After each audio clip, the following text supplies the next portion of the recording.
Почитувани, понеделник вечер, 20 часот термин резервиран за подкастот на ВМРО ДПМН зборува Унија на жени. Вечерва зборуваме за образованието и за политиките за развивање еднаквост помеѓу мажите и жените, а кои се клучни за развој на едно праведно општество. Наша гостинка вечерва е Виолета Јаневска, директорка на Основното училиште Кочорацин од Петровец. Виолета, добро вечер и добре дојдовте во подкастот. Добро вечер и добро ве најдов. Вечерва зборуваме за образованието и за еднаквото вклучување на мажите и жените во образовниот систем. Најнапред ќе започнеме со прашањето зошто е важно да се преземаат активности во училиштата за развивање на свест за еднаквост помеѓу мажите и жените? Знаеме дека денес живееме во свет каде што на раководни позиции се мажи, а тоа значи и вклучување во процесот на донесување на одлуки, кои што понатаму секако значат и одредена моќ и за позицијата во општеството. Така што особено е важно што поголем број на жени да се вклучат на раководни позиции и да учествуваат во донесување на промени во општеството. А секако тука особено е важно учениците од најмала возраст да стекнат знаења и да бидат вклучени во процесот на промени понатаму во секојдневниот живот, а секако и во споставување на рамнотежа помеѓу мажите и жените.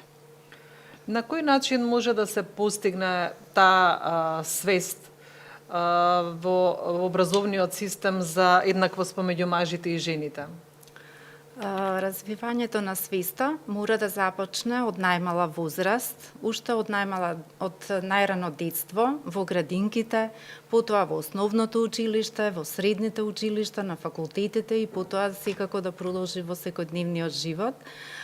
Во основното училиште може да се превземат мерки со политиките на Министерството за образование и наука, владините политики, а секако дека Бирото за развој на образование при изготвување на наставните планови и програми, изготвување на учебниците, и секако потребно е секојдневно кога има нови учебници, ревидирање на учебниците, давање мислење и сугестии за отстранување на стереотипите и поголема примена на содржини, каде што ќе се види една рамнотежа помеѓу мажите и жените. Например, имаше во минатото и примери во учебниците, каде што мајката после работното време дома чисти или пегла, а таткото чита весник. Сега веќе во последниот период се внимава на такви содржини да се отстранат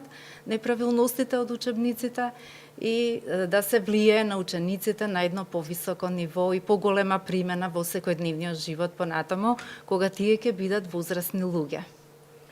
Што значи всушност еднаквост помеѓу мажи и жени и негово интегрирање на таа еднаквост во едукативниот сектор? Еднаквост помеѓу мажи и жени значи всушност еднаквост помеѓу мажите и жените во поглед на подеднакви права, да имаат како мажите, така и жените, подеднакви одговорности, а секако и во процесот на донесување на одлуки и еднакви можности. Вклучување на наставни содржини од најмала возраст може да се воспостави преку примери од секојдневниот живот. Например, разликување на бои, машки или женски бои, тоа да се отстранат такви стереотипи и да стекнат знаења дека и во иднина, како едни граѓани на оваа земја, да се постават како рамноправни партнери едни со други, како мажите, така и жените, и тоа не да биде на сметка на едните на другите, туку да биде на задоволство на сите. Кога зборуваме за учениците, кој има најголема улога врз учениците во развојот на свеста за еднаквост помеѓу мажите и жените? Најголема улога за развој на свеста за еднаквост помеѓу мажите и жените има училиштето, според мене, и односно наставниот кадар, бидејќи тој секојдневно со учениците, секојдневно има можност преку наставни содржини да укаже, да ги отстрани стереотипите, да покаже разбирање помеѓу момчињата и девојчињата како треба да се однесуваат едни кон други.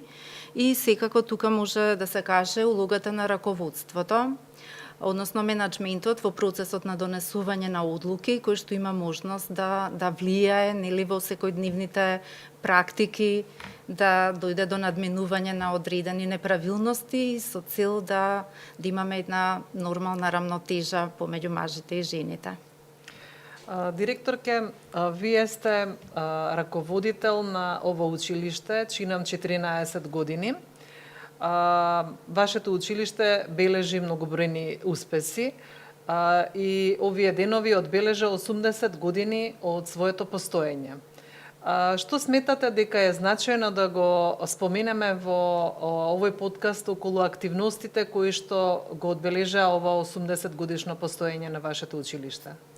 Да, секако, нашето училиште одбележува 80 години постоење од 45-та година до денес, каде што бележи бројни успеси од страна на учениците, многу награди, признанија, како за наставниот кадар, секако за учениците и за наставниот кадар, каде што се постигнати многу значајни успеси и на овој начин го одбележавме со пригодна програма на денот на училиштето, каде што учениците со своји изведби, рецитали, драматизации и други изведби го покажаат тоа најдобро што умеат да го дадат од себе.